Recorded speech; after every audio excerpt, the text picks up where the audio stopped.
Hello বন্ধুরা, আমরা এর আগের ভিডিওতে মলিকুলার অরবিটাল থিওরি নিয়ে আলোচনা করেছি। আজকে আমরা বিভিন্ন মলিকুলার অরবিটাল ডায়াগ্রাম, এই ডায়াগ্রাম কীভাবে গঠন হয় সেই সম্পর্কে বিস্তারিত আলোচনা করব। তো আমরা ধরো প্রথম একটা মলিকুল নিচ্ছি, ধরো হাইড্রোজেন H2। তাহলে এই মলিকুলার অরবিটাল গঠন আমরা করব। তাহলে হাইড্রোজেন মানে কত, ইলেকট্রন হচ্ছে 1, ইলেকট্রনিক কনফিগারেশন কী হবে 1s1।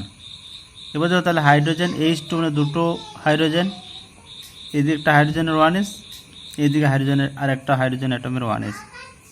এগুলো কি না, এগুলো হাইড্রোজেন অ্যাটমের 1s অরবিটাল। এই 1s-এ কটা করে ইলেকট্রন আছে, একটা করে ইলেকট্রন আছে।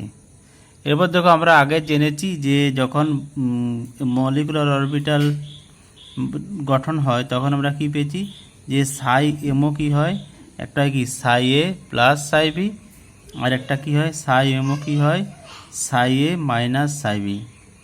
অর্থাৎ একটা হচ্ছে বন্ডিং, এটা হচ্ছে বন্ডিংয়ের জন্য, আর যেটা সাই এ মাইনাস সাই বি এটা কিসের জন্য হয়, এটা হচ্ছে অ্যান্টি বন্ডিং। তাহলে একটা বন্ডিং আর একটা হচ্ছে অ্যান্টি বন্ডিং। তাহলে এইখানেও এরকম একটা হবে কি বন্ডিং আর একটা হবে অ্যান্টি বন্ডিং। এই যে বন্ডিংয়ের এনার্জি কী হয়, বন্ডিংয়ের এনার্জি হয় কম, যে অ্যাটমিক অরবিটালগুলো থাকবে তার চেয়ে বন্ডিং এনার্জি হয় কম। আর অ্যান্টি বন্ডিং এনার্জি কী হয়, এই অ্যাটমিক যে অরবিটাল তার চেয়ে হয় বেশি। তাহলে এটা হচ্ছে অ্যান্টি বন্ডিং আর এটা হচ্ছে নিচেরটা হচ্ছে বন্ডিং। তাহলে এইখানে 1s-1s-এরও ভালো, মানে এটা হবে সিগমা 1s, আর এটা হচ্ছে যে অ্যান্টিবন্ডিংকে স্টার দিয়ে লেখা হয় সিগমা স্টার 1s। বন্ডিংকে শুধু সিগমা আর অ্যান্টিবন্ডিংকে সিগমার মাথায় স্টার দিতে হবে, মানে অ্যান্টিবন্ডিং বোঝায়। এবার দেখো ইলেকট্রন ডিস্ট্রিবিউশন। তাহলে এখানে কী আছে, দুটো ইলেকট্রন। তাহলে হুন্ডস রুল আব্বাও প্রিন্সিপাল অনুযায়ী কী হবে, ইলেকট্রন প্রথমে কী হবে গ্রাউন্ড শক্তি স্তরে থাকবে, তারপরে উচ্চ শক্তি স্তরে থাকবে, এবং কি একটা আপ স্পিন আর একটা কী হবে, একটা হবে ডাউন স্পিন। তাহলে বন্ডিংয়ে দুটো ইলেকট্রন, অ্যান্টি বন্ডিংয়ে কোনো ইলেকট্রন নেই। তাহলে হাইড্রোজেনের বন্ড অর্ডার কী হবে, এর বন্ড অর্ডার কত হবে, বন্ডিং ইলেকট্রন হচ্ছে দুটো, অ্যান্টি বন্ডিংয়ে 0/2 মানে হচ্ছে 2/2 মানে হচ্ছে 1। তাহলে আমরা কি দেখতে পাই, হাইড্রোজেন H2 মলিকুল HH। তাহলে HH অর্থাৎ এখানে বন্ড অর্ডার কত আসছে 1, অর্থাৎ এক বন্ধন। একই রকমভাবে যদি হয় H2+, তাহলে H2+-এর ক্ষেত্রে কী হবে, একই রকম, এটা 1s আর এটা 1s, একটা বন্ডিং আর একটা অ্যান্টি বন্ডিং। বন্ডিংয়ের এনার্জি কম, অ্যান্টি বন্ডিংয়ের এনার্জি বেশি। এরপর কী হচ্ছে দেখো H2+ মানে এখানে কটা ইলেকট্রন ছিল, দুটো ইলেকট্রন ছিল। তাহলে দুটো ইলেকট্রন কী হবে, H2+ যখন হয়েছে তখন কী হয়েছে, একটা ইলেকট্রন কী হয়েছে বেরিয়ে গেছে। তাহলে দুটোর থেকে একটা ইলেকট্রন বেরিয়ে গেছে, মানে কটা ইলেকট্রন পড়ে থাকবে, একটা ইলেকট্রন পড়ে থাকবে।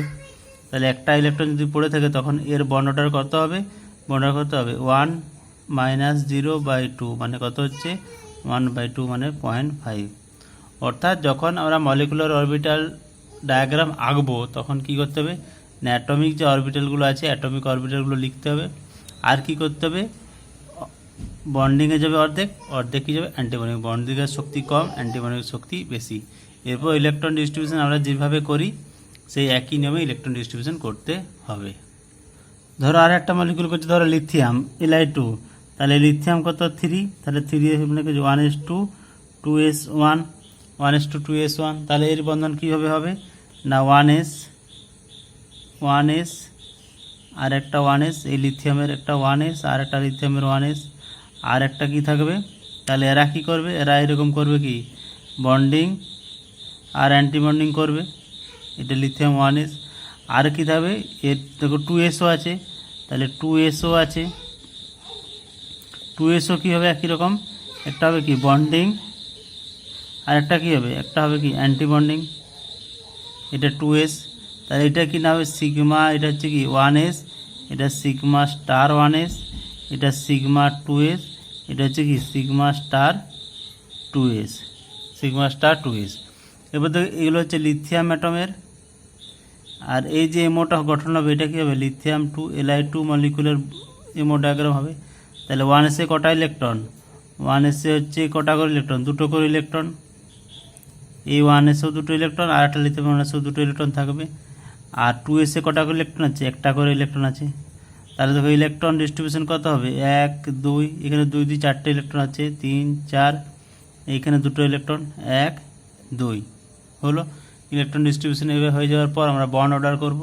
তাহলে বন্ড অর্ডার কি হবে না, বন্ড অর্ডার দেখো কি হবে এর ক্ষেত্রে, বন্ড অর্ডার হবে যে বন্ডিংয়ে কতগুলো ইলেকট্রন আছে 1 2 3 4, 4টে বন্ডিং -2, অ্যান্টিবন্ডিং দুটো বাই 2 মানে 2/2 মানে হচ্ছে 1। তাহলে Li2 এর বন্ড অর্ডার হচ্ছে কত 1।